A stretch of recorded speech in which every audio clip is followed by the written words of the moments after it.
दोस्तों as per hour prediction market में 23,500 का लेवल बड़ा इंपॉर्टेंट है और कल वो वीकली एक्सपायरी की वजह से नहीं टूटा लेकिन टूटता हुआ दिख रहा है। ये सारी चीजें मैंने आप सभी के साथ 330 और कल लास्ट वीडियो में शेयर करी थी।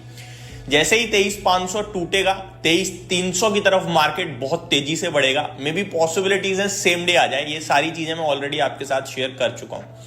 आप मार्केट में देख सकते हो आज 23,500 टूटा और 23,360 पे करंटली ट्रेड कर रहे हैं और अब 23,300 ज्यादा दूर नहीं है, ऑलमोस्ट पहुंच गए हैं, आप ये भी कह सकते हो।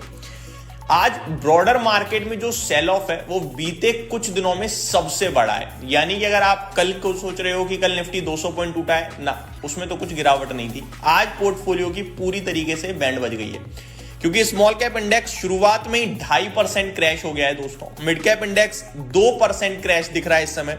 बैंक निफ्टी 1% टूट गया है और निफ्टी सेंसेक्स कंटिन्यू गिरते जा रहे हैं। बहुत ही बुरा हाल है इस समय मार्केट का। शॉर्ट और सिंपल भाषा में बोलूं तो यही कह सकता हूं मैं। अब यहां से अगले लेवल्स कौन से दिखाई दे रहे हैं इसके ऊपर आते हैं दोस्तों। अगला लेवल नहीं है, अब है गड्ढा। 23,300 के नीचे बहुत बड़ा फॉल आ सकता है। बहुत बड़े से मेरा मतलब है 500 से 1000 पॉइंट्स का। लेकिन नो डाउट वो वन साइडेड नहीं आएगा क्योंकि अभी हम ऑलरेडी 400 पॉइंट वन साइडेड टूट गए हैं 2 दिन में। 23,300 अगर आज ब्रेक हुआ, जो कि पॉसिबल लग रहा है कि हो सकता है, और उसके नीचे क्लोजिंग आई मार्केट की, तो फिर आपके लिए सीधे सीधे जगह खुलेगी 22,600 तक की। अब उस 22,600 पे हम वन साइडेड है कि 23,300 से हम एक बार 23,500 की तरफ आए, फिर नीचे जाएं 23,100 तक, फिर 23,300 तक आए, फिर नीचे जाएं, या हो सकता है 2-4 दिन में ही चले जाएं पैनिक करके। तो ये सारी चीजें दिख रही हैं। एक तरफ मार्केट कंटिन्यू बेसिस पे वीक होता जा रहा है, टूटता जा रहा है, और दूसरी तरफ आपके लिए इतने बड़े ट्रिगर्स खड़े हैं कि आप अपनी पोजीशन कट नहीं कर सकते। अगर किसी को लग रहा है कि भाई बाजार तो खत्म हो जाएगा, टूट जाएगा, तो वो तो कभी होगा नहीं, लेकिन लॉसेस बुक करने का मन कर रहा है और लॉस बुक किया, पता चले जैसे ही इवेंट आया मार्केट उछाल मार दे, आपका सारा सौदा सबसे बॉटम पे कट गया, तो इस समय करे तो करे क्या, ये अपने आप में एक बड़ा सवाल उठता है। तो यहां पे जज करने की जरूरत है दोस्तों अपने आप को कि आपका जो पैसा है वो कितना ज्यादा इस समय जरूरी है आपके लिए। आपने अगर शेयर बाजार में फ्री कैश लगाया हुआ है जो आपको नीड नहीं है जिसकी, तो फिर कोई इशू नहीं है, रहने दो उसे। लेकिन अगर आपको उस पैसे की अर्जेंटली नीड हो सकती है तो कोशिश करो अपने स्टॉक्स में से हल्का हल्का निकालने की। फुल्ली एग्जिट मत करना किसी भी पर्टिकुलर स्टॉक से, यही मैं आपसे कह सकता हूं। आगे बढ़ते हैं दोस्तों, कुछ और अपडेट देते हैं। मार्केट ब्रेथ देखकर आपको क्लियरली समझ में आएगा कि किस हिसाब का पैनिक बन रहा है आज। 200 शेयर्स केवल पॉजिटिव हैं और 2100 शेयर्स नेगेटिव हैं एनएससी पे, यानी एक बढ़ने वाले शेयर के सामने 10 से भी ज्यादा गिरने वाले शेयर्स हैं। बहुत ही ज्यादा खराब रेशो हुआ पड़ा है दोस्तों इस समय। अगर आज कोई ये जो 200 शेयर्स पॉजिटिव है या निफ्टी आपका 150 पॉइंट नीचे है, निफ्टी आज होता दोस्तों 300 पॉइंट्स नीचे, वो तो आज आईटी क्षेत्र ने इज्जत बचा ली है निफ्टी की, वरना आज 23,300 तो छोड़ो 23,250 होते करंटली हम, मुझे लगता है, क्योंकि आईटी इंडेक्स 1.5% ऊपर है और आईटी का निफ्टी में सेकंड नंबर पे हाईएस्ट वेटेज है। पहले बैंकिंग फाइनेंशियल्स का है, फिर निफ्टी आईटी का है। अगर आईटी क्षेत्र 1.5% ऊपर है, उसके बावजूद आप निफ्टी पे 150 पॉइंट नीचे हो, तो आप समझ सकते हो कि मार्केट में किस लेवल की पोजीशन है इस समय। आईटी की बात करें तो 12 में से ऑलमोस्ट 11 शेयर्स हरे निशान में। एक एलटीटीएस जरूर है जो लाल में फिसल गया है, 1% नीचे है, बाकी सब हरे में है। और ये सब इसलिए हो रहा है क्योंकि टीसीएस के नंबर्स को बाजार थम्स अप दे रहा है, बाकी नंबर न्यूट्रल है। गाइडेंस अच्छी है तो मार्केट पॉजिटिवली ले रहा है। और मेरे को लगता है ये जो लेवल आपके लिए अभी तो 42 है, खैर 4200 है टीसीएस, थोड़ा और 4250 4300 मिल जाए तो ये भी यहां से फिर वापस 4000 का भाव दिखा देगा आपको। लेकिन अभी बने रहे, क्योंकि अगर गिरते बाजार में कोई चीज स्ट्रेंथ शो कर रही है तो वो तेजी के मार्केट्स के लीडर्स होते हैं। जो चीज तेजी में है उसे बेच दो कि ये भी ना कहीं गिर जाए। एक्चुअली में होता उल्टा है। तो अभी मैं कहूंगा होल्ड करें टीसीएस जैसे स्टॉक्स को, अगर मार्केट उसे पसंद कर रहा है तो कुछ ना कुछ पॉजिटिव है।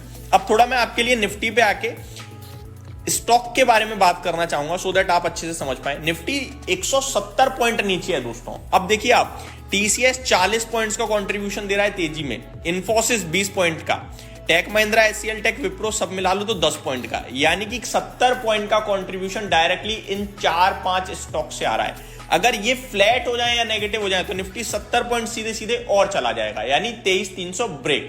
तो आज 23,300 जो बच पा रहा है अभी तक, वैसे बचेगा नहीं जहां तक लग रहा है, क्योंकि अभी और खराब हो गई है सिचुएशन, बहुत ही ज्यादा वर्स्ट हो रही है। 23,350 हो चुके हैं हम और इस समय बैंक निफ्टी 1.25% से ज्यादा टूट गया है। मिड कैप इंडेक्स 2% एग्जैक्टली हो गया है और स्मॉल कैप इंडेक्स 2.6% डाउन हो गया है। क्रैश टाइप सिचुएशन बन रही है दोस्तों। अब आते हैं स्टॉक स्पेसिफिक। आज ऑलरेडी काफी स्टॉक्स थे जो क्रैश होना बनते थे, जिनमें एक अदानी विलमार था। कल डिटेल वीडियो भी बनाई थी मैंने, और उसके पीछे रीजन था OFS का कि भैया ऑफर फॉर सेल कंपनी ने 275 पे लाके खड़ा कर दिया। नॉर्मली OFS 10% डिस्काउंट में आता है, 20% डिस्काउंट कर दिया, तो स्टॉक का क्रैश होना बनता था। 300 के नीचे फिसला है, 293 पे ट्रेड कर रहा है, 9.5% नीचे है। आज OFS नॉन रिटेल के लिए ऊपर ओपन है, बाकी डिटेल वीडियो में बनाऊंगा आज। टाटा LXI का शेयर 7% क्रैश हो गया है दोस्तों। खराब नतीजे थे, आपके साथ डिस्कस भी किया था। बाकी कंपनी मैंने काफी बार डिस्कस करी है, तो डिस्क्लेमर देता हूं कि काफी अच्छी लगती है लॉन्ग टर्म पर्पज से, काफी अच्छी प्रदर्शन भी रहा है इसका, बट अभी प्रॉब्लम में दिख रही है। सायरामा SGS में भी 6.5% की गिरावट है। बालाजी अमाइंस, पीरामल फार्मा, ये स्टॉक्स हैं जो नीचे आते हुए दिख रहे हैं। तेजी में क्या है, ITI कल बात करी थी, इस पे आज ऊपर आ गया। कल हमने कहा था कि ऐसे स्टॉक से सावधान रहें क्योंकि इनमें फ्री फ्लोट कम रहता है, तो मैंने ये नहीं बोला था खरीदने को, मैं नेगेटिव ही था, आज बढ़ गया है। TCS 4% ऊपर है। सुंदरम फाइनेंस में तेजी है। टेक महिंद्रा, LTI, माइंडट्री में भी तेजी देखने को मिल रही है। आगे देखा जाए दोस्तों कुछ और स्टॉक्स के बारे में जहां पे कुछ एक्शन होता हुआ दिख रहा है, तो निफ्टी पे आ जाते हैं थोड़ा। 7 स्टॉक्स ऐसे हैं जो पॉजिटिव हैं। Top gainer no doubt TCS है, उसके बाद टेक महिंद्रा, विप्रो, इन्फोसिस है, यानी full fledge IT। Then FMCG से नेस्ले आ जाता है आपका, फिर HCL Tech and then Bajaj Finserv. बाकी कुछ आपके लिए हरे में है नहीं। लाल में आपका सबसे ज्यादा गिर रहा है श्रीराम फाइनेंस, 5% नीचे है, और ये स्टॉक आज स्प्लिट हुआ है दोस्तों। कल तक इस स्टॉक की वैल्यू अराउंड 2800-3000 थी, आज ये स्टॉक 525 के करीब है, क्योंकि ये स्प्लिट हो गया है। और स्प्लिट होने के बाद 5% नीचे है, तो 5% तो लॉस हुआ है। NTPC 3% नीचे, अदानी एंटरप्राइजेस BEL में भारी गिरावट है। देन इंडसइंड बैंक, हिंडाल्को, चौतरफा सेल ऑफ है दोस्तों, बहुत हैवी सेल ऑफ है, और तो काफी ज्यादा प्रॉब्लम आ रही है। रिकवरी आई है इस बीच में निफ्टी में, मिड कैप में, स्मॉल कैप में, बट उसके बावजूद मार्केट ब्रेथ बिल्कुल भी ऊपर नहीं गई है। तो ये पहली वीडियो थी, अगली वीडियो में स्टॉक स्पेसिफिक बात करेंगे, बने